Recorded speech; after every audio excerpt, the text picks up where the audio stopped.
Welcome to Agri-Pulse Newsmakers, where we aim to take you to the heart of ag policy. I'm Hannah Pagel. Our guests this week are Dan Glickman and Mike Johanns, two former Secretaries of Agriculture who join us to discuss the political environment around a farm bill. But first, here's this week's headlines. USDA's Food and Nutrition Service announced $26 million worth of grants focusing on improving nutrition for kids. Some of the money will be given to states through equipment assistance grants, which will improve food safety in schools.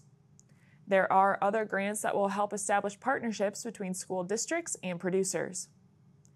USDA says it's taking applications for team nutrition training grants, which will help people prepare more nutritious meals.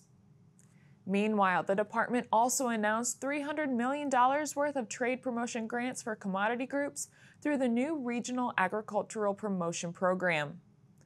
The grants are funded by the Commodity Credit Corporation. 66 organizations will receive funding, which will focus on building new markets for American ag exports in Africa, Latin America, and Asia.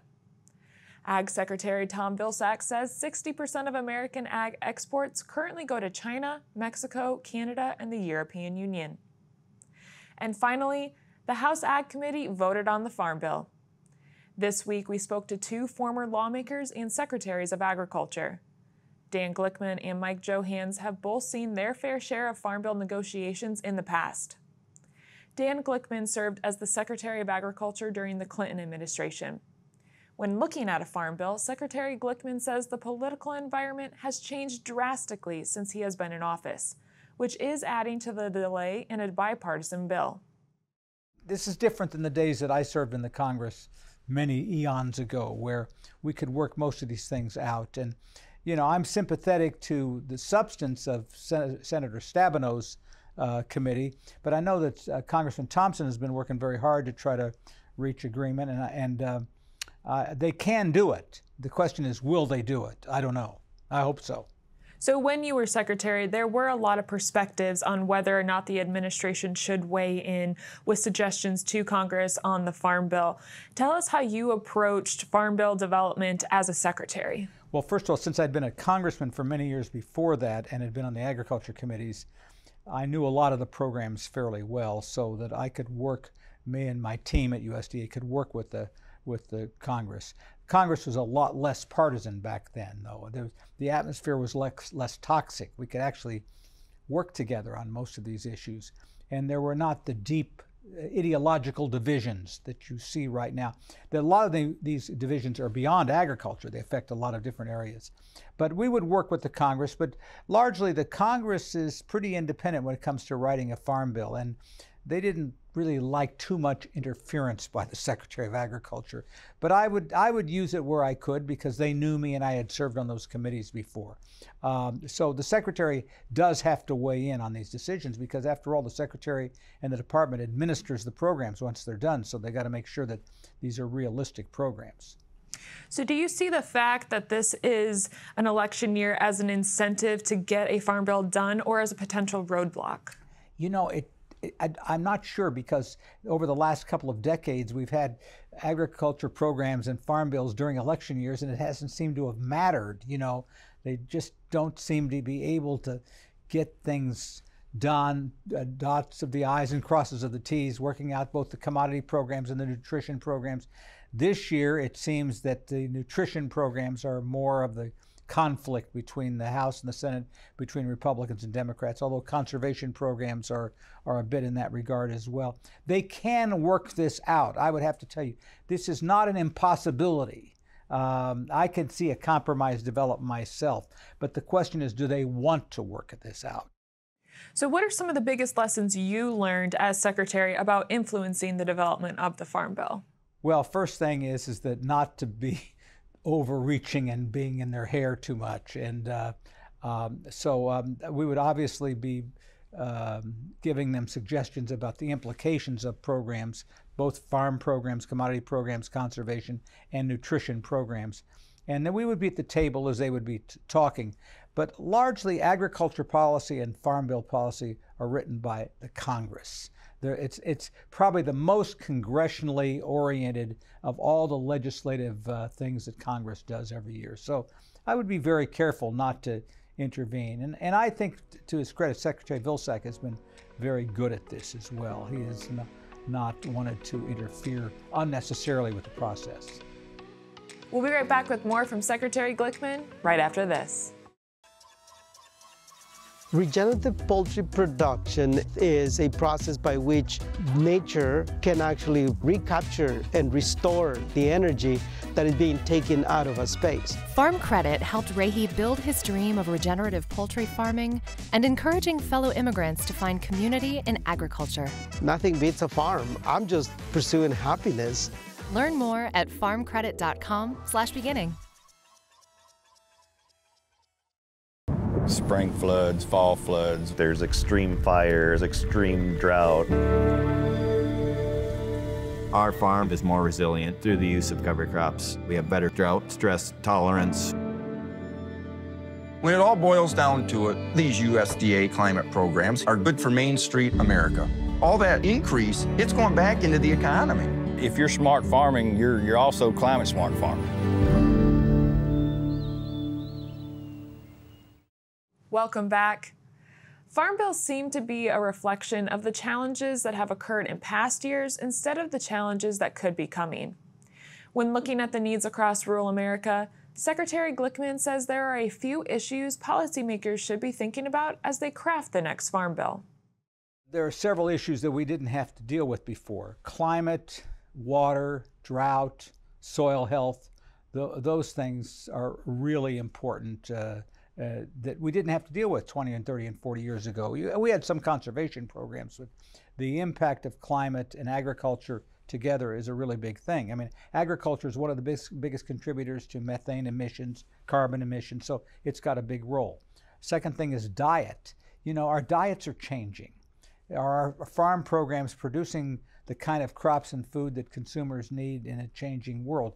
And we see more and more interest in especially crops, fresh fruits and vegetables and legumes and things beyond just the traditional row crops. And does our farm policy cope with the changing kind of diet that's there?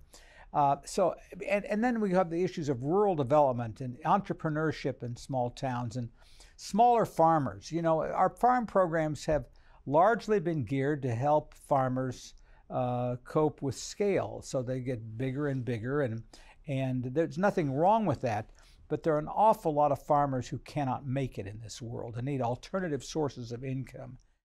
So how do you get Democrats to support more conventional commodity programs when so few represent rural areas? We have to have this coalition between urban and rural America is necessary to keep our farm programs going. And that's why, and maybe why it's more difficult to write a farm bill today, because there are fewer Democrats in rural areas and fewer Republicans in urban areas, whereas 40 or 50 years ago, you would see much more cross-fertilization and much more bipartisanship in terms of the membership throughout the country.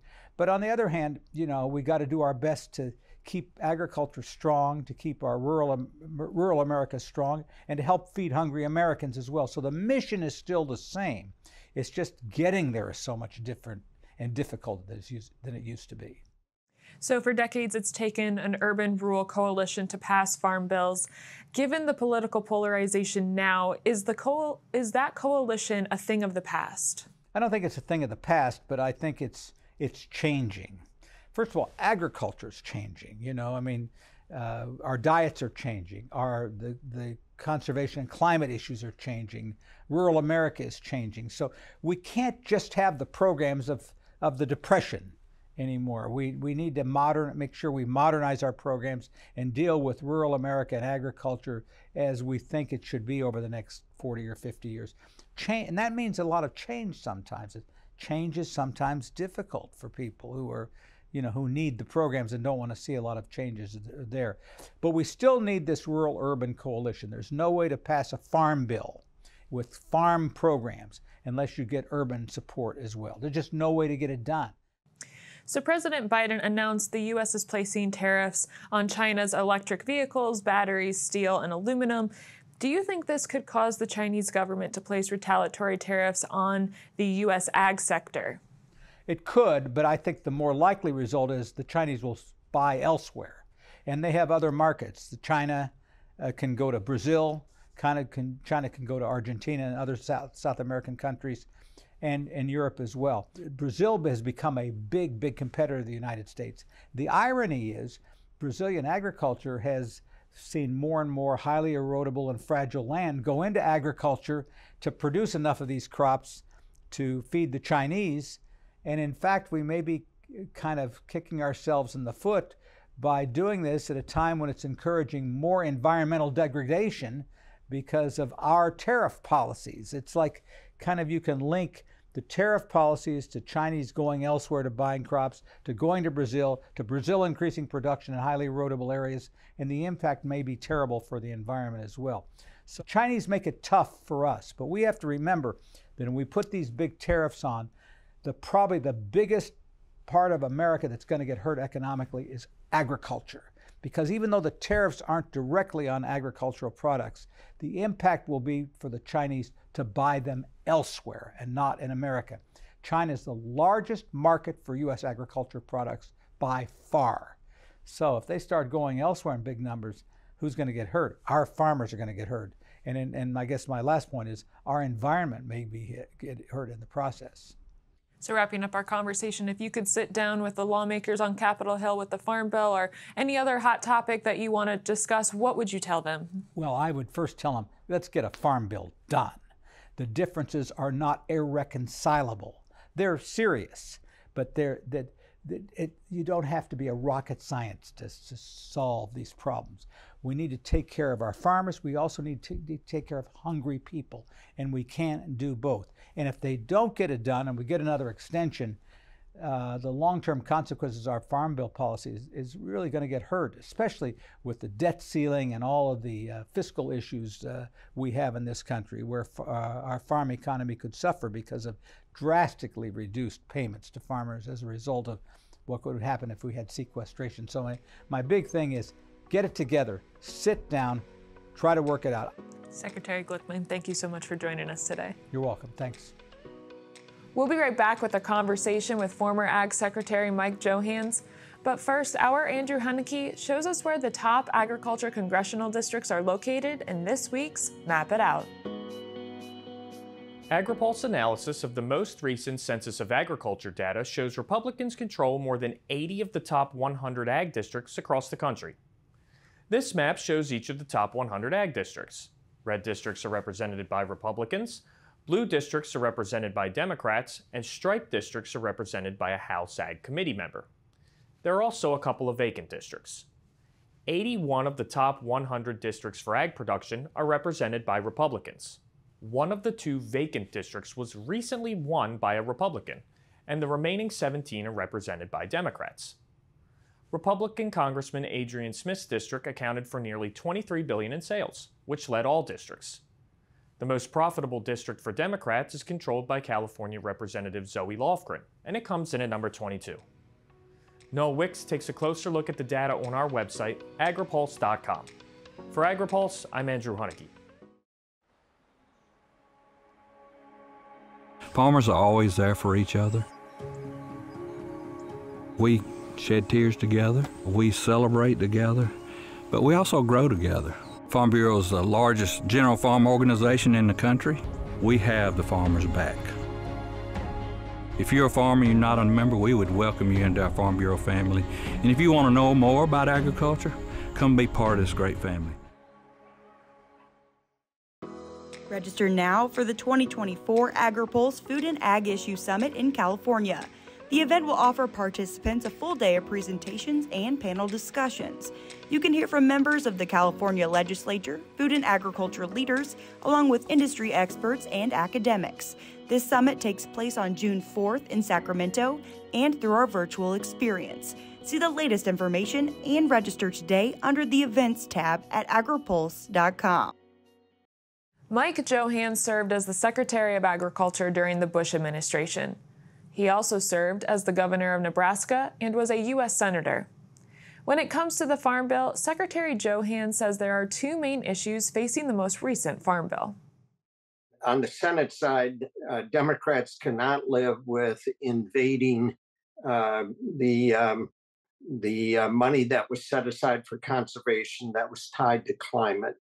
They do not want those guardrails for climate removed. Thompson, on the other hand, is saying, look, we can remove those in the proposal that he's made. And then the nutrition program was always going to be a target. So on the House side, came up with a pretty good idea. He said, look, we'll just look at the thrifty food program and make some changes there that frees up some money for the Farm Bill. But on the Senate side and with Democrats in the House, that's just not going to fly. So how do you get more Democrats to support conventional commodity programs when so few represent rural districts anymore? Well, therein lies the dilemma. Your question points to the exact problem that the Farm Bill has faced for a long time. About 80% of the spending is for nutrition programs. It wasn't much different than that when I was Secretary of Agriculture. The rest of it goes to a variety of farm programs. So far and away, the Farm Bill really is about nutrition programs, the SNAP program, the free and reduced lunch program, a whole host of programs. A lot of people are on the Ag Committee to protect those programs. They may have some interest in ag, but by and large, they're there to protect the nutrition programs. One way or another, these two very different groups are going to have to find a compromise that can get Democrats on board, keep Republicans on board, and try to get this done. It's the only way forward. If you don't get a bipartisan bill, you're not going to get a Farm Bill. So some veterans of farm policy say it's going to be just as hard in the next Congress to pass a Farm Bill as it has been in this one, regardless of how the election turns out. You know, is Congress and the country becoming too polarized to pass farm bills? I don't think so. What I would say is this. If you look at the difference between the two sides here, I know you can go down and find a dozen different items that are different, but they can be negotiated. The two main issues really come down to the money that went out of the nutrition programs into farm programs, and then the other one is the guardrails on the money that went for conservation. Those issues can be resolved. They're not that far apart. I'm not optimistic it's going to happen before the end of the year. I think it's become quite polarized at the moment, but I haven't given up. I really, really do believe that if you kind of peel down through the layers, the difference of opinion is not that tremendous, and a Farm Bill is still achievable. But in the end, it has to be bipartisan. There isn't going to be a Republican Farm Bill. There isn't going to be a Democrat Farm Bill. There has to be a bipartisan Farm Bill for it to work. We'll be right back with more from Secretary Johanns right after this. It's not as simple as just to wake up one day and go, I want to be a conservation farmer. You're changing how your farming practice is done. You're changing your operation. Farm Credit supported John and Kelly Watley as they shifted to more sustainable farming, improving the environment where they farm and live. Learn more at farmcredit.com/climate. Spring floods, fall floods, there's extreme fires, extreme drought. Our farm is more resilient through the use of cover crops. We have better drought stress tolerance. When it all boils down to it, these USDA climate programs are good for Main Street America. All that increase, it's going back into the economy. If you're smart farming, you're also climate smart farming. Welcome back.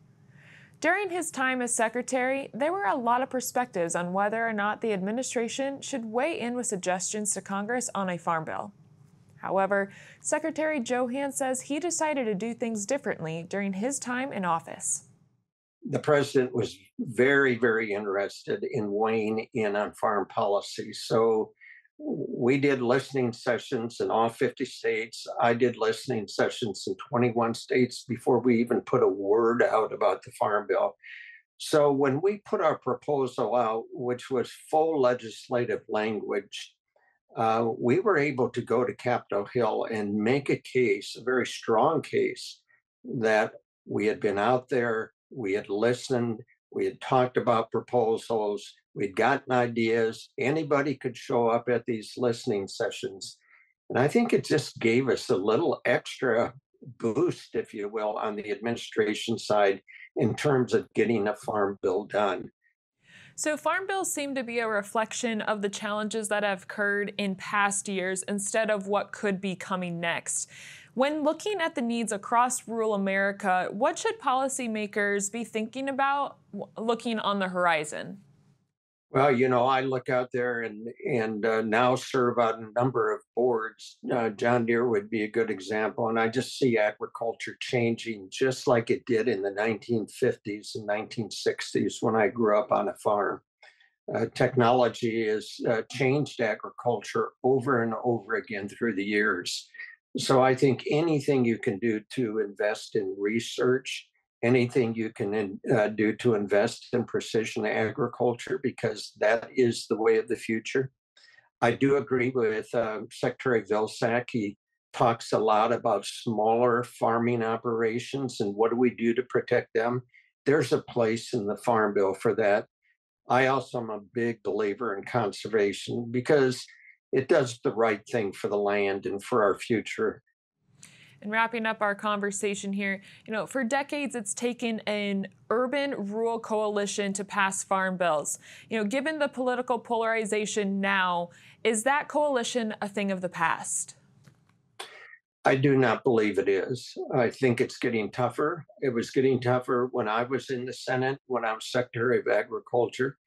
No question about that. It is tougher to pass the Farm Bill. But the programs contained in the Farm Bill are an extremely important piece of the fabric of our country. I mean, we need to eat. I mean, that's kind of the bottom line. If I were to sit down with the leadership in the House and the Senate, on the House Ag Committee and Senate Ag Committee, I would say to them, you're not that far apart. Don't give up. You're going to get this Farm Bill done. I won't promise it will be done this year. We're probably looking at another extension. But really, when you peel through it, we're not that far apart. A Farm Bill can be accomplished. Secretary, thank you so much for joining us today. It's been my pleasure. Thank you. We'll be right back with more Agri-Pulse Newsmakers. But first, Andrew Huneke shows us reference price increases in this week's Ag by the Numbers.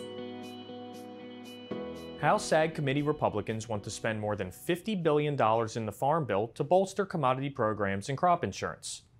The bill would provide reference price increases for all row crops, and the rates will vary depending on recent changes in markets and costs. This chart shows the percent increase in reference prices for 7 crops: rice, soybeans, peanuts, wheat, cotton, sorghum, and corn. Rice reference prices will climb by more than 20%.